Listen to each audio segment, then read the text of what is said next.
So we're Lennar Homes. My name is Mitro Saha. Charles and Draco. Mitchell Griesenbeck. So this is Lennar Homes, Lennar in the community. So we actually have communities all over America in every city. So what we do, we build homes, but more than just that, we have a lot of community involvement. What we do regarding that, we give back to our community in different ways. We're very strong on environment protection. We have very many things for giving back to the community. We also have a foundation program as well. And our purpose for the most part is making communities a better place and helping those who cannot help themselves. So the Lennar Foundation, it was created in 1989. It receives 1% after tax income from the Lennar Corporation. So the primary mission, once again, is to partner up and find organizations to help those who are less in need and provide back to them. And one of the ways we actually did this for the past 7 years, 8 years, there's the DCC, it's Dolphins Cancer Challenge actually. And it's a 2-day biking event, and it started in 2010, and over the past 7 years, it has raised $7 billion, and these proceeds are actually given to the Miami Sylvester Comprehensive Cancer Center. And looking at that, we do support education, at-risk children, homeless rehab, and the elderly as well. So we're also teaming with the Metro Dallas Homeless Alliance for a project that we are calling No Veteran Left Unsheltered. And so the premise of No Veteran Left Unsheltered is we're trying to make sure, of course, that veterans are no longer unsheltered or homeless. The Metro Dallas Homeless Alliance has 5 main statutory roles. The roles are annual funding for homeless projects. They administer the homeless management information inventory. They maintain account of people experiencing homelessness. They also maintain an inventory of housing and available beds. And they develop and run an effective unified homeless response system. So as you can see, this is a count of the homeless veterans for last year in Dallas County. They have 3 categories: individual veterans, veteran households with children, and chronically homeless veterans. As you can see, the largest number is individual veterans with 319, but the most telling one is the veteran households with children. So that means there are currently 12 people or 3 full households that are in emergency shelters that were once veterans. And this creates, a huge issue. If you think about it, a veteran who can't provide for their family after working and protecting the country and risking their life is just a travesty really. The total amount is 400 when you add the chronically homeless veterans as well, which accounts for 7.9% of all homeless people in Dallas County.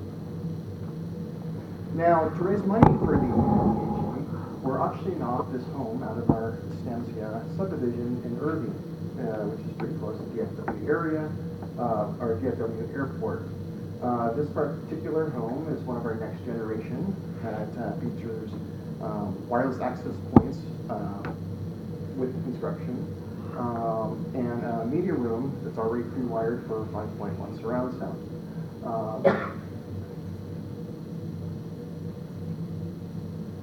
One of our partners for this endeavor is Nebraska Furniture Mart. They have graciously donated 2 sets of furniture, a love seat and sofa, one to be included with the house itself, and the other to be sold off in a raffle during the auction. Now, Nebraska, in order to promote our auction, will be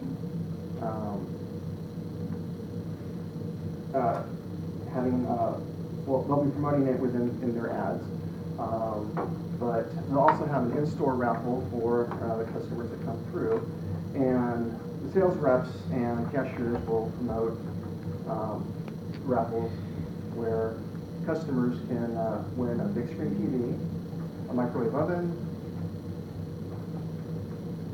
an iPad, or a Nintendo Switch.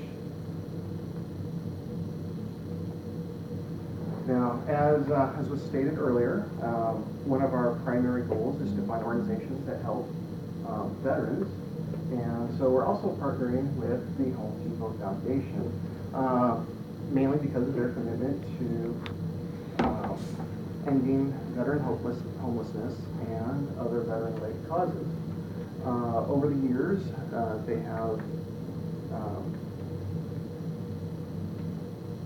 had volunteers contribute to building and repairing veteran homes.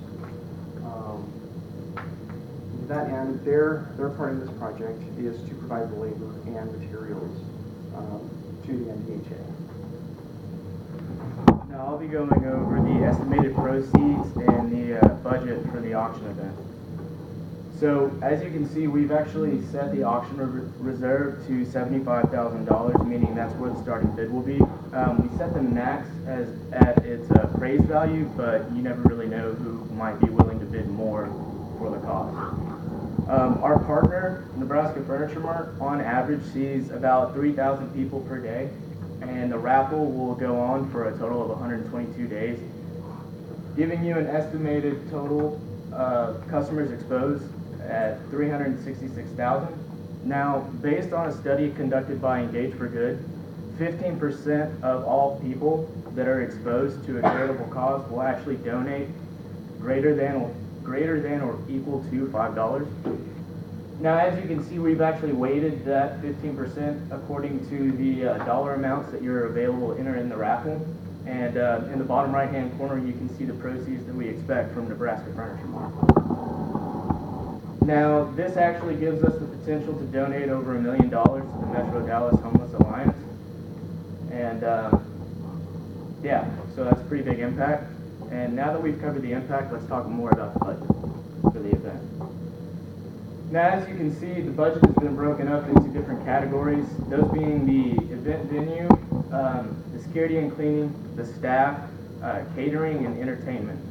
Now, this brings our total cost to $31,200, and we're asking the chamber to pay $15,600. Now, please keep in mind the potential impact that your $15,600 will have on the homeless veterans in our own backyard. Thank you.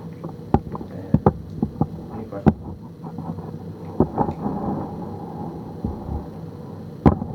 So the event is a fundraiser to go on top of the money that you all are raising through the auction and everything? So the raffle is actually being held in store. So as these customers come in, it's like one of those, like, would you like to donate $5? You have a chance to enter in this raffle and win. So that is separate of itself. The actual event is the auction event where we'll be auctioning the home and the furniture set. Thank you.